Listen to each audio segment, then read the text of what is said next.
Assalamualaikum warahmatullahi wabarakatuh kepada Ustazah dan rakan-rakan sekalian.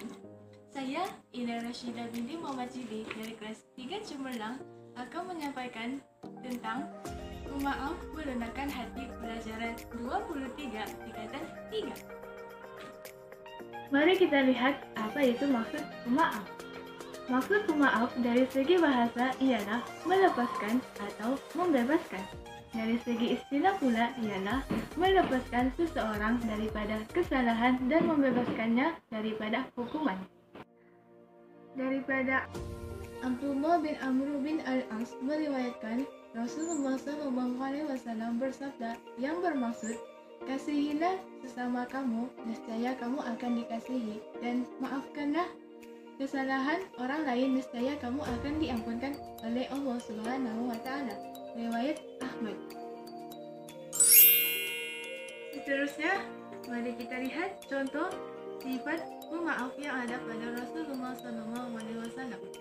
Pertama, semasa dakwah Rasulullah SAW di negeri Taif, beliau telah ditolak secara terang-terangan oleh pemimpin kabilah Saqif yang menghuni kota Taif. Baginda telah dihina dan dilontar batu dengan kejam sehingga berdarah dan luka teruk. Sebabkan kejadian itu, Allah telah mengutuskan malaikat Jibril dan malaikat penjaga gunung untuk menimpakan gunung ke atas penduduk Taif.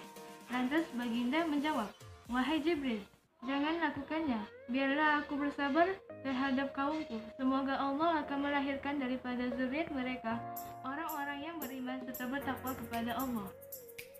Baginda lantas mendoakan penduduk Taif, ya Allah, berilah petunjuk kepada kaumku. Rasulullah SAW sentiasa berlapang dada dan memaafkan kesalahan orang lain dengan hati yang terbuka. Jadi kita pun perlu begitu.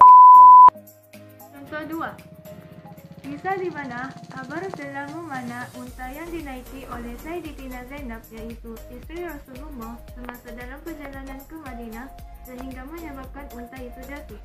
Sayyidatina Zainab terhumban dari atas unta tersebut hingga gugur kandungannya.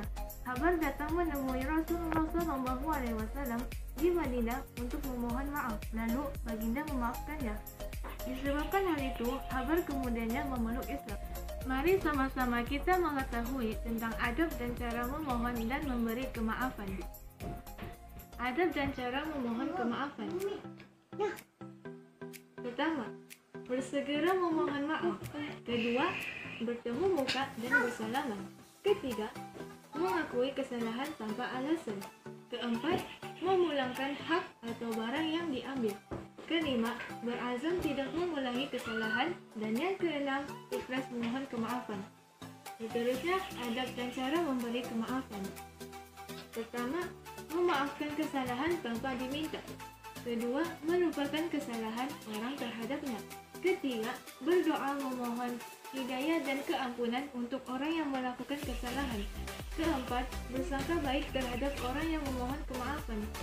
Kelima, menyelamatkan diri daripada bersifat dendam. Dan yang keenam, ikhlas memberi kemaafan. Seterusnya, hikmah bersifat pemaaf. Hikmah kepada individu. Pertama, hati kita apabila memberi kemaafan akan menjadi tenang dan jiwa kita tentera. Kedua, kita akan disenangi oleh orang lain. Ketiga, menzahirkan keunggulan pribadi muslim. Keempat, kita mendapat rahmat dan keampunan Allah. Hikmah kepada masyarakat pula. Pertama, hidup dalam suasana harmoni. Kedua, kita dapat mengangkat image umat Islam. Dan disebabkan itu, kita juga dapat menarik minat orang bukan muslim untuk mendalami Islam. Dan yang terakhir, mewujudkan sikap toleransi dan dalam kalangan masyarakat. Selanjutnya, kita haruslah memaafkan orang lain dengan hati yang terbuka, karena semua manusia membuat kesalahan. Sekian, terima kasih. Kesalahan. Dan yang keenam, ikhlas memohon kemaafan. Seterusnya, adab dan cara memberi kemaafan. Pertama, memaafkan kesalahan tanpa diminta. Kedua, melupakan kesalahan orang terhadapnya. Ketiga, berdoa memohon hidayah dan keampunan untuk orang yang melakukan kesalahan. Keempat, bersangka baik terhadap orang yang memohon kemaafan. Kelima, menyelamatkan diri daripada bersifat dendam. Dan yang keenam, ikhlas memberi kemaafan. Seterusnya, hikmah bersifat pemaaf. Hikmah kepada individu. Pertama, hati kita apabila memberi kemaafan akan menjadi tenang dan jiwa kita tentera. Kedua, kita akan disenangi oleh orang lain. Ketiga, menzahirkan keunggulan pribadi muslim. Keempat, kita mendapat rahmat dan keampunan Allah. Hikmah kepada masyarakat pula. Pertama, hidup dalam suasana harmoni. Kedua, kita dapat mengangkat image umat Islam. Dan disebabkan itu, kita juga dapat menarik minat orang bukan muslim untuk mendalami Islam. Dan yang terakhir, mewujudkan sikap toleransi dan dalam kalangan masyarakat.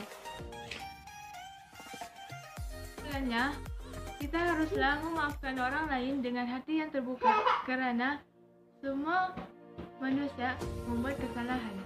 Sekian, terima kasih.